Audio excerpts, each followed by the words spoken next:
Ce lycée donc est composé en vérité de 4 lycées, un lycée technique, un lycée professionnel, un lycée général et des prépas et aussi bien sûr de BTS, plus une formation Greta pour adultes.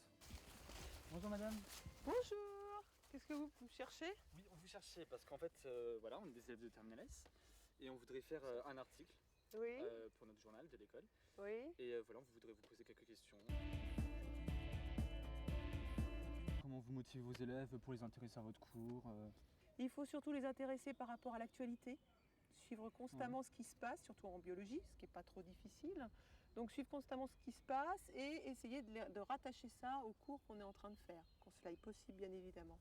Et puis essayer de faire des cours relativement structurés et surtout faire des travaux pratiques intéressants. Et justement, comme on est un lycée très bien doté, ça nous permet de vous faire des manips que vous pourriez par exemple ne pas faire ailleurs.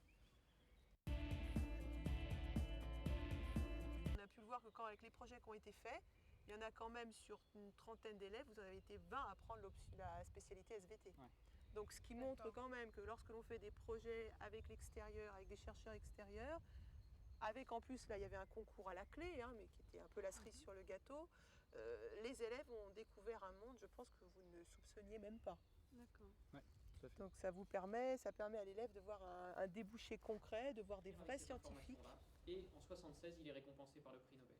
Imaginez que Carlton Gajusek est récompensé. Et vous, qu'est-ce que vous attendez de vos élèves en échange? Parce que je suppose que vous vous impliquez beaucoup pour les projets, donc... Oui. Ben moi j'attends, c'est pas que j'attends en échange, j'espère simplement qu'il y ait quelques élèves qui aient des déclics scientifiques qui fassent que s'ils avaient un doute, ben, qu'ils n'en aient plus et donc qu'ils viennent vers nous, c'est-à-dire vers les sciences. Et c'est quoi les qualités que vous pensez qu'il faut avoir pour enseigner? Alors pour enseigner, déjà il faut aimer les êtres humains, D'accord. bien aimer les jeunes, savoir les comprendre, les laisser dans leur place de jeunes. C'est pour ça que parfois je vous appelle encore les enfants. C'est-à-dire vous laisser dans votre place de jeune, vous respecter surtout.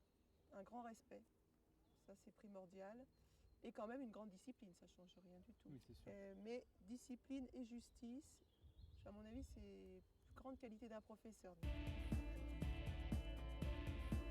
À l'origine, je ne devais pas être professeur, je souhaitais m'orienter vers la physiologie végétale. Bon, et puis je me suis rendu compte justement en faisant des stages au niveau DUG, au niveau licence et au niveau maîtrise que bon, je ne me voyais pas sur une paillasse, au niveau d'une paillasse. Donc je me suis dit, je vais plutôt choisir un métier où je vais pouvoir communiquer un savoir qu'il faut constamment renouveler. Aller voir aussi, continuer à avoir un monde dans la recherche avec mes élèves en faisant des projets.